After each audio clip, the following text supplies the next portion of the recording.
Hey, my name is Lexi, and thank you for tuning in.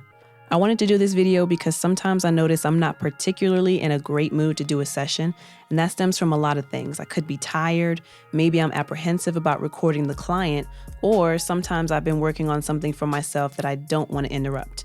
I know I can't be the only one who sometimes doesn't like taking a session, so I've decided to list some things that could help us stay positive.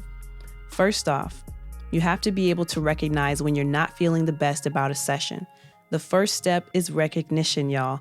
When you notice yourself starting to feel off or annoyed or suddenly exhausted, you have to pick apart why that is. Did I end the last session with this client on a bad note? Did I do my best with this client? Do I not like this person's energy? Or does it have nothing to do with the client? Have you been at the studio all day and you're ready to go home? That happens to me a lot. I will have been at the studio from noon to 10 p.m. and a session wants to book for 4 hours.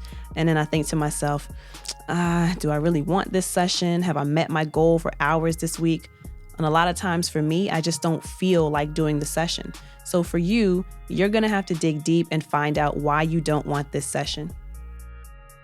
Second, allow a break in between your sessions. If you find that you have a lot of sessions back to back, it may be a good idea to give yourself at least a 30-minute break in between. If you leave one session feeling particularly drained, that extra 30 minutes in between can give you time to recharge, reflect on some things, and come back to center with a fresh mind before starting your next session. That 30 minutes also gives you time to use the bathroom, maybe get something to eat, or even take a power nap if that's what you need. Some people think they can power through a 3 to 4 hour session and be equally attentive through all 12 hours of those sessions, but you don't want to run the risk of taking on so much all in one sitting and risk messing up the experience for your clients because you're on top of your game, you're refreshed, and as I said, you can start new with each session with that little break in between. Third, come prepared with your food and snacks for the day. I'm usually at the studio for at least 6 hours each time I go in. And on days when I know I'm going to be there from noon until whenever, I make sure I eat breakfast before going into the studio, and I make sure I pack a lunch and dinner. And I also pack some snacks to munch on during the sessions as well, and also a water bottle to sip throughout the day. One of the worst combinations you can work on would be working while you're sleepy because you're irritable and not nice when you're tired, and being hungry at the same time. Cut down on the possibility of things that could go wrong and prepare for a long day. Even if you don't know you're going to be at the studio for a long time, just always have that stuff with you because you never know. Things happen. The studio business is very fickle, as we all know. If you've seen any of my Lexi Live videos, I talk about meal prepping and the benefits of planning out meals for the week. It saves time throughout the week and it saves money because you're not making rushed decisions to eat out. You also know what you're putting in your body and can give yourself food that's going to keep you energized throughout the day. Number 4, if you have a hard time staying positive about sessions because of clients, try this. Find something to like about your client. Something, anything. This is a mental challenge you have to play with yourself. What can I find about this person that I like? If you spend your time before a session thinking about why you can't stand a certain client and how this person or group gets on your nerves and how every time this person comes in for a session, they always do this and they always do that, you're already going into the session with a bad attitude and you're pretty much guaranteeing that you're not going to enjoy the session. So instead of focusing on what you don't like about a person, focus on what you do like about a person, and that will keep you positive, that will help you stay in a good vibe about taking the session. You don't even have to like the music, but you can respect how much energy the artist brings to the studio. You might not like that your client always reeks of weed, but you can appreciate how chill the client is. Maybe your client can't sing very well, but at least your client is using time and money to invest in recording professional sound. You just gotta find something positive, even the most minuscule, smallest, tiniest qualities, and run with that idea for the session.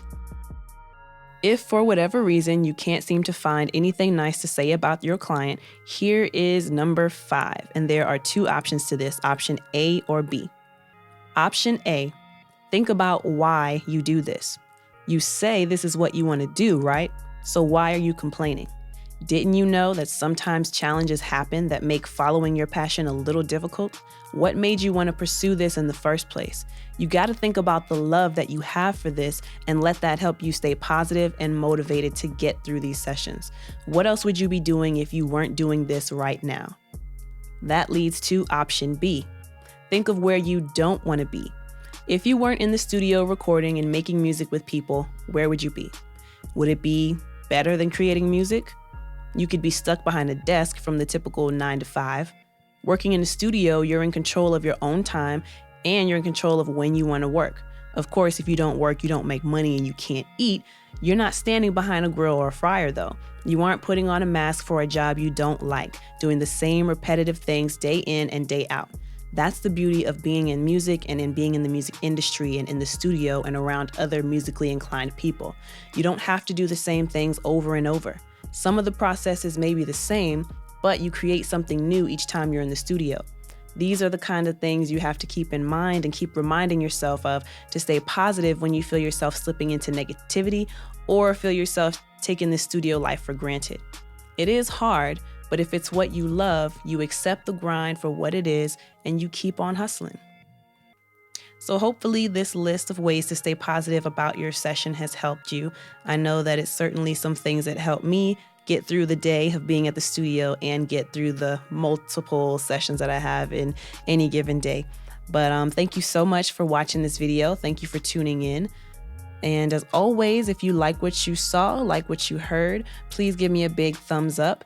And if you would like to see more videos like this, please don't forget to hit that subscribe button and also make sure you hit the little notification bell to be notified each and every time I post a new video. If you have any questions or suggestions for new videos and new topics, feel free to leave comments in the comment section below or email me at info@lexiatl.com. But again, thank you so much for watching. Until next time, peace.